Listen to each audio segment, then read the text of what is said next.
to enjoy it, that kind of drive will drive you back. Is that true? Yes, sir. So now, bear witness. I bear witness too. Now, bright flight is just the opposite. They didn't call it that when Attorney General, then Mayor Jerry Brown, declared that his policy would be, or his campaign promise was, to bring 10,000 new residents into the city. Well, those 10,000 new ones left for a reason.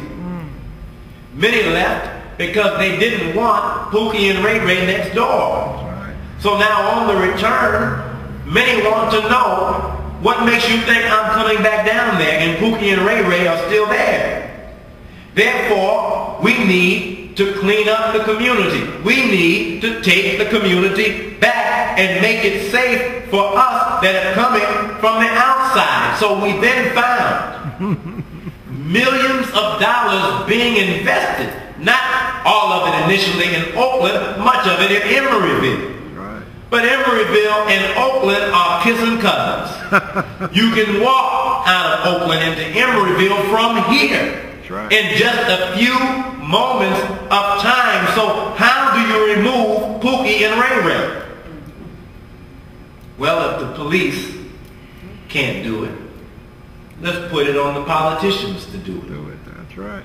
Therefore, we'll issue an injunction against Pookie and Ray Ray.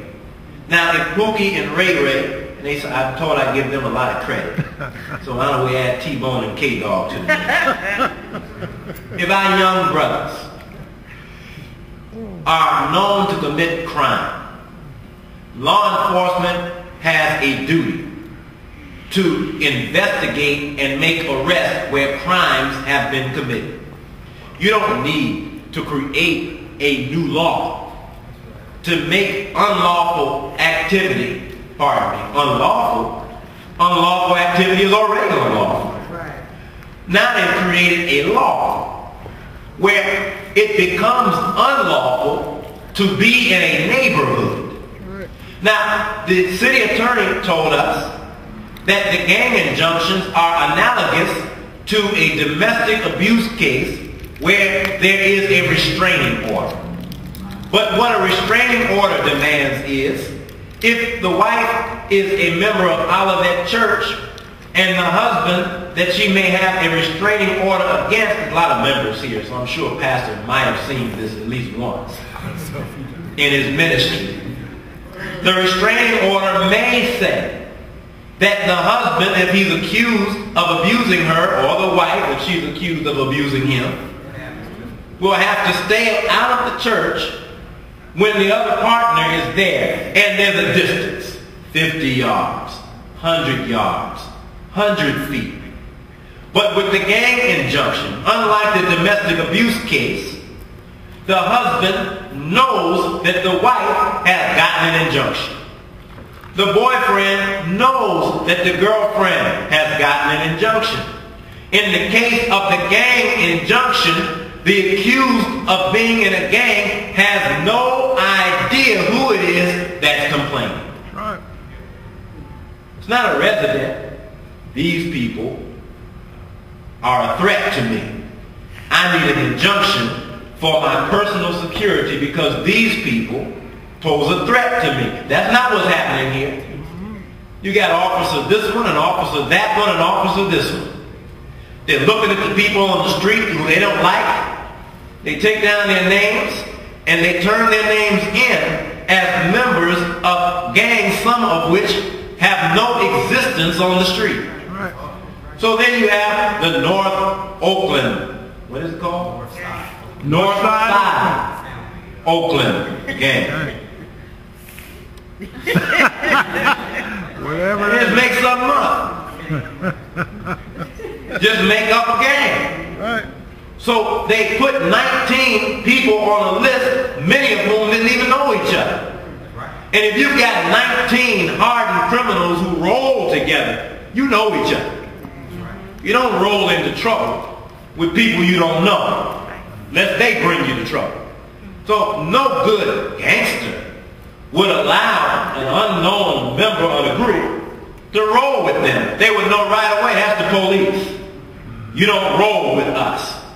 So when we find that of the 19 people that in a great way they don't even know one another, then in reality, the government has not been made to prove, in this instance, that the people who are alleged to be a gang are in fact a gang. They have not been made to prove that the gang even exists. They have not been made to prove. But worse yet, they're saying to those that are called gang members, unlike the constitutional right that we have in a criminal court, which includes a presumption of innocence, that a criminal court must prove beyond a reasonable doubt the guilt of the accused.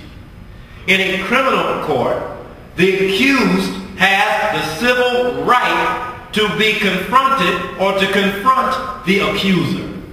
In a criminal court, the accused have a right to adequate legal representation. In a criminal court, the accused are given Miranda rights to know that the things they say can and will be used against them in a court of law, and that they are entitled to an attorney to represent them. In this instance, these young men have none of the criminal rights or the rights offered in a criminal proceeding to a U.S. citizen. So if they speak of their own volition, they could find themselves digging their own legal grave. Have you noticed that in criminal cases, unless the accused feels as though I am absolutely going to lose this case, they don't speak? I would be shocked to see Johannes Messerly speak. The only way Johannes Messerly speaks in the murder of Oscar Grant is if it's clear to his defense attorneys that there's no other way. In fact, they might even get religious and go pray before they make Johannes Messerly speak.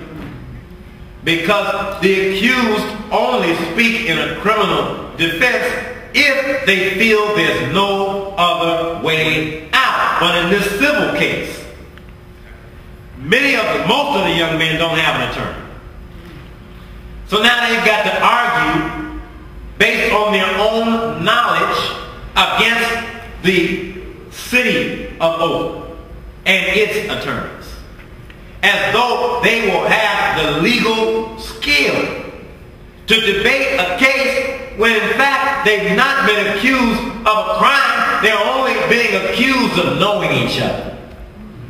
And here comes an injunction with a 100-block area. Not 100 feet, 100 blocks. Which is a significant swath of the city.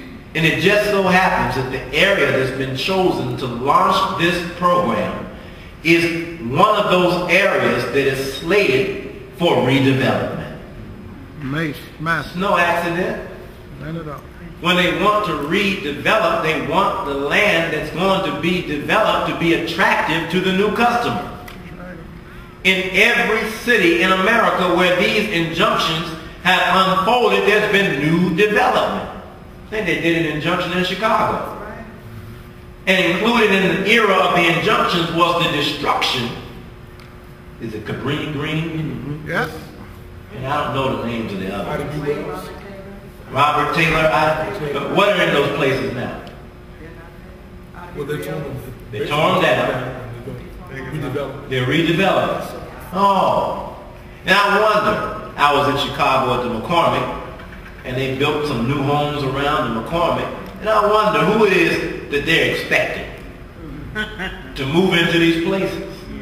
That they build all these new places for the current residents of Chicago who come out of the west side and the south side, or did they build those new places for a new clientele? They built up new places in West Oakland. That's where Operation Nutcracker unfolded.